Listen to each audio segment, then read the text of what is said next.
I'm so appreciative that you're willing to talk about your experience at Heartifacts. So I'm just going to ask you to introduce yourself. My name is Ellen Mather. I live in Albuquerque, New Mexico. So, Ellen, let me first start by asking you what brought you to the Heartifacts program? What was happening in your life or your writing that made you decide, I want to join this program and I want to write my story?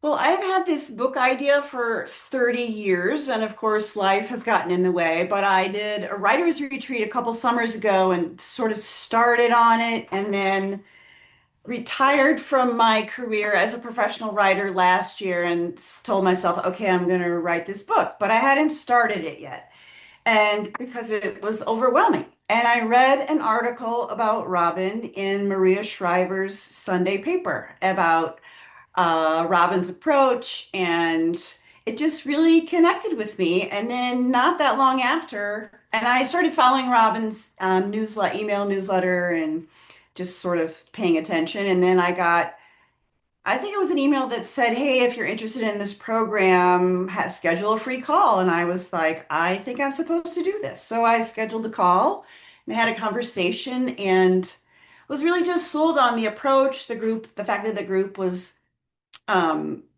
only women. That really appealed to me. And I also just knew I needed something to push me forward to get started on this, and felt like Robin would be the person to help me do that. You know, I hear so many women say, because you mentioned I want to do this for 30 years. And I have a lot of women who work with me who tell me that I have had a project inside of me for decades. And it sounds like that kind of feeling really resonates for you. Yes, yes, definitely. And part of it was just I couldn't find the time to do it. I was writing all day for my work, but I knew that the time would, when I knew that the time would come when it was the right time to pursue this. And so there So it was.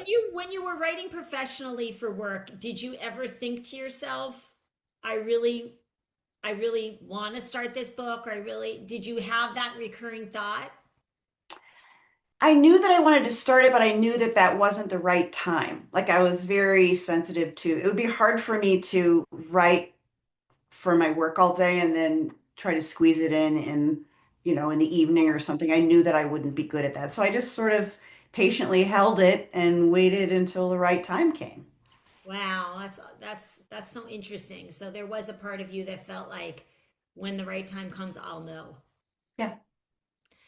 And was there anything, so we met and we talked, and was Mhm. there anything that almost stopped you from joining? Did you have any hesitation or doubt? Or I ask you this because I think that happens where people, we meet, we talk, they feel the story percolating, but then something happens to, make them feel suddenly doubt or fear. My only fear really was that I might sign up for something that then I wouldn't have time to really focus on and work on. And I didn't want to feel like I had left it unfinished. But then in talking to Robin about the program, there was flexibility in it. And I could tell that there was like pacing, but also that, as Robin says a lot, it takes as long as it takes. And I felt that that was sort of built into the program. And so I decided I'm just going to go for it. It just really, it was sort of a gut feeling, actually. And I thought I can figure out the flexibility and still do my, newly retirement things like travel and, the other things that I do in retirement. But I felt like that shouldn't keep me from signing up for the program, that there's so much flexibility built into it, and still allow you to feel like you're committed to the project, and the Zoom calls in particular. Yeah, so that's a great segue into the question, like, what has surprised you? You mentioned this idea of like really being able to create the time. And is there anything that you would say surprised you about the program? I'm surprised how much I get out of the Zoom calls. When you've been a writer for a long time, you can be introverted about the process, even though I particularly enjoy being around people, but Um, the women in the Zoom calls, the Mondays it's just helpful to get that feedback where we read pages. And the Wednesdays of the coaching, I mean, there's so many nuggets I take away from that I hate missing the Zoom calls. And I've had to miss a couple and I'm like, "Ugh, I don't want to miss." So those have been way more beneficial than I expected. You know, that's really interesting because our Zoom calls are really when we are in community together. And I Yeah. think as writers, because writing is a solitary gig, we forget how powerful it is to really be in a supportive community together. That was another thing that drew me to this program was I felt like it was a community dedicated to this, and I knew that I needed that, but I had never really had a writing community that worked for me really well before, and that's really one of my favorite parts of this program. Oh, I love that. Thank you. And one of my questions is, what shifted in your writing? What has shifted in your writing during this program? Well, for one, I sit down and I do it. And once I get started, I find it hard to stop. Like you give the recommendations for how long to write, but I'm used to writing for long periods of time. And so I know that when I sort of get into the flow, if I have to stop and go do something else, I kind of don't want to stop. And it's been a long time since I've had that enthusiasm for my writing, and I appreciate that. That I mean, that's awesome. You know, to really reconnect to the enthusiasm. And I like to say in our group that writing is fun. You know, it can be difficult, it can be painful, but it should be joyful to be able to express yourself and just to for all of us to reconnect to that feeling of the joy of self-expression. Yes, and that wasn't something that I was getting from my professional life, obviously. And so this feels like a whole new sport, for lack of a better word. I love that. Well, so we talked about what shifted in your writing, and I guess one of the questions is, has something shifted in your life as a result of doing this work? Um, yeah, I it's fun to go back and reflect on that time. That was 30 years ago when my husband and I took this big around the world trip when we were newly married. And it's fun to go back and ask him questions and we sort of relive it. And, that's always fun to do. But I also have friends who have known that we took this trip and known that I wanted to write this book. And they're so interested in how it's going. And they ask me about it. And it's fun to talk about it. And I feel really proud of myself that I'm actually sitting down and doing it and that I wrote so much down all those years ago because there's no way I could call it back up at this point. So I think just the support and encouragement I've gotten from people who know that that's what I'm working on has been, those are good, warm feelings.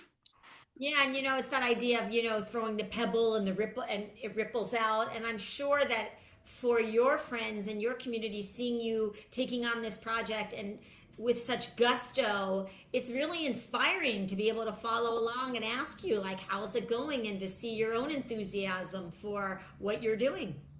Yeah, definitely. I think we all need to be inspired. So, was there a moment in the program when something really clicked for you, a realization or a breakthrough, or a moment when something really occurred to you differently, maybe than it had before? Yes, and I think it was Robin's guidance to say write the thing that needs to be written because I think we all have an idea starting off, this is what we're going to write about. And if you sit down and make yourself write what you think you're supposed to write about, but your heart isn't in it, it's boring. It's boring to write, it's boring to read. And so I thought my story was linear, but I don't have to write it that way. Even if the story ends up being a linear story, I sit down, I think of the experience we had and what is a memory that jumps out for me, and that's when I start writing. And that is not a skill that I had before. That's been just really good guidance for me. That's fantastic. And if I asked you, you know, if there are other people who are considering joining Heartifacts, is there a particular type of person, a particular type of woman or writer that you feel like would most benefit from this program? I think it suits all kinds of writers, and I think it's such a safe and encouraging group that um, I think, I think any woman who feels like they have a story that they want to tell, even if they're not sure what it might look like in the end, I think that there's a place for them in the group. I mean, there's so many different stories in our particular group and every one of them is fascinating. Like I just think I think women might sell themselves short saying my story is not of interest to other people, but I don't really think that's ever true because you're the only one who can write it yourself. No one else can write the story. And so there's an obligation to do that, I think. So I think anyone who feels that pull should go for it.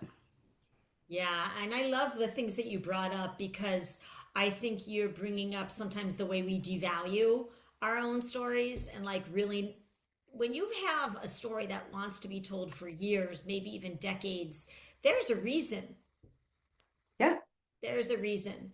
Um, and then I would ask you, what would you say to a woman who feels like she has a story inside her, but she doesn't know where to start, or really she's afraid? Like you said, maybe she's afraid of the time commitment. Maybe she's afraid of just what will come out. Maybe she's afraid she doesn't know what to do. What would you say to someone who really feels like they have the story inside, but they just don't know what to do next? I would say that just start and see where it goes. And, you will get stuck and you will hear other people in the group who might be stuck. I mean, I've been stuck, but there are other people, and Robin in particular gives you little nuggets to redirect and reboot and, get that momentum going again. And so I would say just start and don't be so worried about what the final product is going to be because the story will guide you. Wow, such great advice. And then the last thing is I have this complete this sentence. Heartifacts is dot dot dot. So how would you complete that sentence? Heartifacts is truly a writing mentorship that allows you to tap into your heart, which not all of us do very readily. There's a I'm not sure if spiritual is the right word, but there's beyond the computer and the paper and the tangible parts of it, it really um, helps you tap into who you are and where you are in life. And that is something that I didn't expect. But so I think the name is very fitting for what I've gotten out of it personally. Wow, thank you so much. This it was been such a it's a beautiful conversation and I hear all you have so much wisdom, Ellen, so I really appreciate you sharing it. Is there anything I didn't ask you that you want to add? I would just say don't be afraid. It's such a safe group, and everyone is allowed to follow their own path within this group, and the positivity of it is just it's built in, and it's just so nurturing, and it's so much more than I expected. Well, thank you so much. Thank you for your time. I really appreciate it. You're welcome. Thank you.